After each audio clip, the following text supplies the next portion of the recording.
Okay, so here we have a post commentary this time rather than a live commentary of another match in the Infinity UU tournament. This one is between Attea, whose viewpoint we're watching just now, and Hotwings, who I lost to in the previous round. So Hotwings advanced to round 3 to face Attea, who beat Ace in the previous round, and now we're going to see how they fare up against each other. I wasn't free to do this one live, so Josh has kindly sent me the recording from Discord screen share, and we're going to go for a little post-com here. So let's see how it goes. I'm going to press play, and we'll get into it. Okay, so we see the Lucario come out turn 1, very aggressive.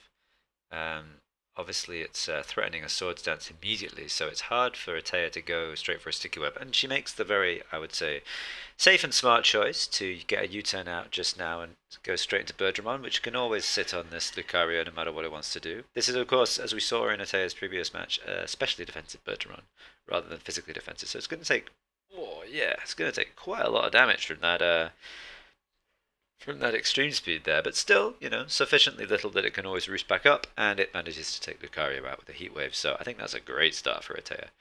Immediately we see one of Hotwings' best sweepers written off, so we'll see what it can do from here. But we see Guardian come out. A bit of an interesting choice. I don't know if that was particularly wise. Maybe getting rocks up. No, goes for a Calm Mind. I mean, I would just probably stay in with. I guess Calm Mind does eventually threaten you, so yeah, that's fair. That's wise. Goes into Machamp. Machamp obviously wants to Dynamic Punch here. We do need to watch out for the King's Shield, yeah, which does come out, so Machamp gets a little bit of a drop there. And as we see, we have Stone Edge and Earthquake, two non-contact moves. If you want to play around King's Shield, you can definitely do so with Earthquake, but we get the confusion here, and even through the +2 stat drop, super effective Dynamic Punch coming off base 130, I think special physical attack is going to do a big damage.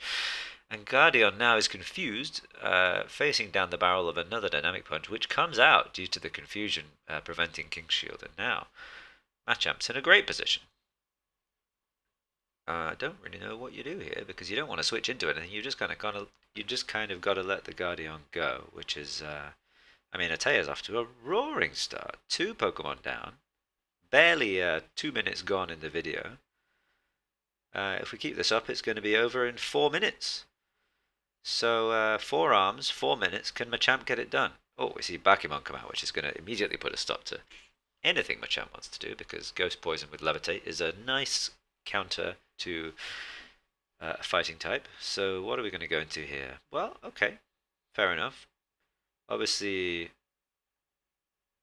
Bakimon not super threatening other than just chipping stuff down, so this gives Nearly Headless Nick a chance to get Sticky Webs up. Of course, we did see in the previous match, I don't know if Attea watched that recording, either the live footage or the YouTube video, but that Bakimon does have defog, so that will be Hotwings' way of removing those webs. Goes for the taunt, so that's very smart there, and gets a U-turn off. So Mockroach doing great work already, I would say. We see this, ooh, Zygarde, nice and bulky, takes that Boomerang for breakfast, and this is a chance to start setting up. Can't recall all of Hotwings' team here, unfortunately we didn't get to see the team preview this time thanks to the post recording that we're doing. But we'll see what we've got here. Milotic, yeah, I mean that's a decent thing that can come in and sit on Zygarde, but not for too long, because this is a fully Spadef Milotic. So it's not going to be wanting to take Earthquakes, quite frankly. Ice Beam it can do damage to the substitute, but this +1 Earthquake goes for the Stone Edge. Interesting. I'm not sure I agree with that. The Earthquake does, 50% more damage. Oh no, it was Earthquake. We just saw a lag in the recording. So after that Haze, I wonder, does this have a role to kill? I think it might. I would have liked to see an Ice Beam there. There's no reason to Haze when you could just Oko with Ice Beam, right? And they, yeah, well, afraid of the kill and switches out, and I think that was a big misplay. There's no reason to haze when you can just kill the Pokemon in front of you, so I think this could be an issue now. Did we see a switch there? I'm not sure why, if I'm totally honest. I would have liked to see more work done by Zygarde there, but never mind. Ceregal comes out, just gets the U-turn off, and we go into Bill, which is Nidoking. Oh, I don't know about that. I mean, Ice Beam is going to do a lot of damage. It's not going to kill Sphinxion. Well, it depends on the EV spread. Yeah, Sphinxion's very bulky, so that's going to... Wow, does Nidoking tank that? It does. Incredible. Nidoking showing off its middling bulk, but middling is sometimes enough. It's not a complete glass cannon, Nidoking. Not as much as Nidoruck, which is currently sitting in our overused tier due to its much higher base speed. But Bill, I think, is going to be able to get a kill here. Kill Bill. Bill is a Pokemon I'm happy to say that I lent Attea for this tournament, so great to see it doing some work. Although Milotic is going to be able to come in here. I would just stay in and Earth Power, man. You're going to do a lot of damage. I think Attea was underestimating the power of Sheer Force Life Orb. I know Milotic is bulky, but that's a strong Earth Power. That probably would have killed from that range.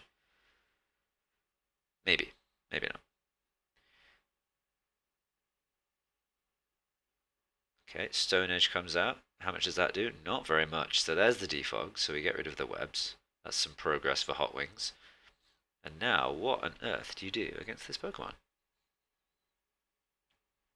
Of course, there's no 1,000 arrows in Generation 6, which is what this game uses for mechanics, so otherwise Zygarde would be an obvious solution to this Pokemon here, because you could substitute to avoid Toxic, and then you could 1,000 arrows it to your heart's content. I mean, in a sense, you could still do that with coverage here, but we are going to see the Toxic come out, and we're going to see some real chip down on Morpho. Pokemon just showing how much of a nuisance it is, and particularly with Pain Split, very hard to kill. So I really like this pick from Hotwings. It serves as a good defogger with utility, and not many things like switching in on it. It's weak to knockoff, which is a disadvantage in a very knockoff heavy tier, but if you don't see a lot of knockoff in your battles, then or if you position yourself well enough that you can't that your opponent can't get their knockoff Pokemon in, you can actually do great work, because threatening Toxics and Super Fangs is something that's really hard to play against. So Morpho does take themselves out with confusion here. That's unfortunate. But nevertheless, we will see what Attea wants to do. I still think Attea is in a very strong position here. There are the rocks. As we see, those rocks will do good damage to Birdramon. Does Birdramon just go for the defog here, or does it try and get damage? I think I would have liked the defog. But of course, Sphinxion can always just rock up again, so maybe just getting damage is good. We love the hue shift there. If you'd not played Pokemon Infinity, this is an example of a hue shifted Pokemon, or a rainbow Pokemon, where there's a way you can change the hue values of the sprites to get some really funky color combinations. They can either be found randomly in the wild, or you can pay a hefty fee, to change the hues of your Pokemon yourself. Birdramon is naturally a red and yellow fiery colored Pokemon, but we've got a nice purple version, and Milotic does obviously threaten Birdramon with Scalds and potential recover Stallings, so we're going to see a switch into the old Machamp. The classic physical wall breaker loves to just come in and punch stuff in the face, which is what it's going to try and do to Milotic here. Can we get the burn? No, we can't, so Dynamic Punch is going to do big damage. Now Milotic outspeeding there, which leads me to believe this must be a bulky offensive Machamp without much, if any, speed investment. Oh, never mind. We did see... Wait. Is that a speed tie? Am I imagining things? Nevertheless, 4 arms is going to be able to take Milotic out. 4 arms versus no arms. I mean, I think you can see the clear victor there in that scenario. And here comes Sphinxion again. I think I like just going for another Dynamic Punch here. It's the same eventual power as Ice Punch, because it's stab, but stab is 150, and Ice Punch doubled would also be 150, so yeah, nice. 4 arms really doing work. I mean, is that the 3rd KO it's got in this match? Alakazam finally comes out. I don't know why this didn't come out before Sphinxion, but it's here now, and it's going to be able to do some damage. I think I'd like to just see Attea sack 4 arms in this scenario and go into is Morpho still alive? Scarf Ceregal? If so, I think we're sorted. No, Morpho is dead, but we can go into Mockroach, which well, Oh, it's adamant, but Sucker Punch is there. Okay, so this should be the win for Attea. Yeah, there it is. Is that Hotwings' last Pokemon? Yes, it is. Wow, very well played for Attea. That's two matches where she's really showed kind of a good sense of how to maneuver in the battle and also how to get the best out of the members she's chosen.